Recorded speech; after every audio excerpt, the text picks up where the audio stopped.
is the Bible? Do you think the Bible dropped out of heaven? Remember how you were told how babies came, that the stork dropped you down the chimney? It was a hard sell in Arizona. Most of us don't have chimneys. But we bought it for the most part. But what about the Bible? You think God dropped it out of heaven like a golden nugget?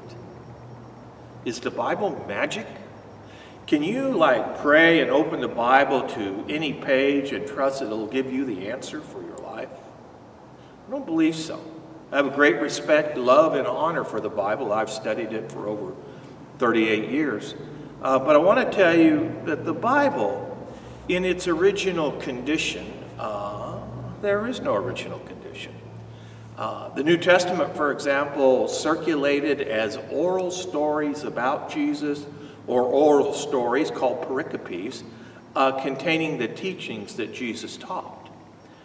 These oral stories circulated, and then over time, some persons in various geographical locales began to take these stories down, put these stories together in different orders. So we have Matthew, Mark, and Luke, where the stories are not all the stories are in all of them. Some stories are only in one of the Gospels, and they're typically in a different order because there was an editor involved. But the bottom line is if you look closely at the Bible, you will see there's inconsistencies there. There are different numbers of resurrection appearances, for example. And some people want to harmonize all of that.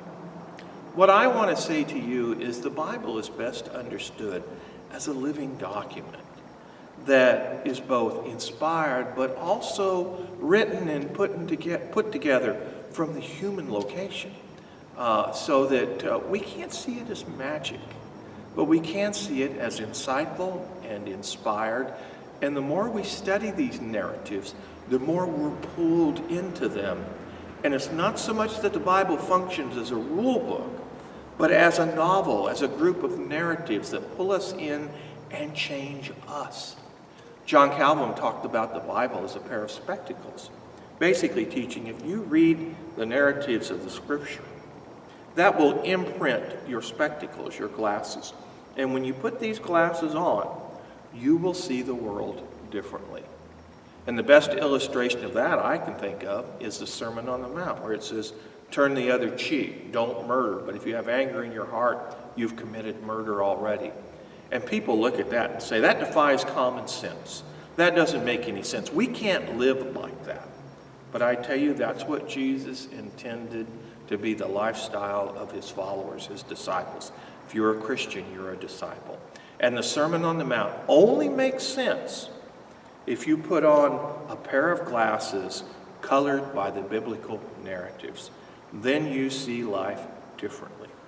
So, if you want to start seeing life differently, if you want to engage with the faith in a new manner that doesn't maintain that Christianity is the only answer, but one of the answers, if you want to come and bring your brain in from the foyer into the service, come join us on Sunday morning at Church of the Beatitudes, 9 a.m. God bless.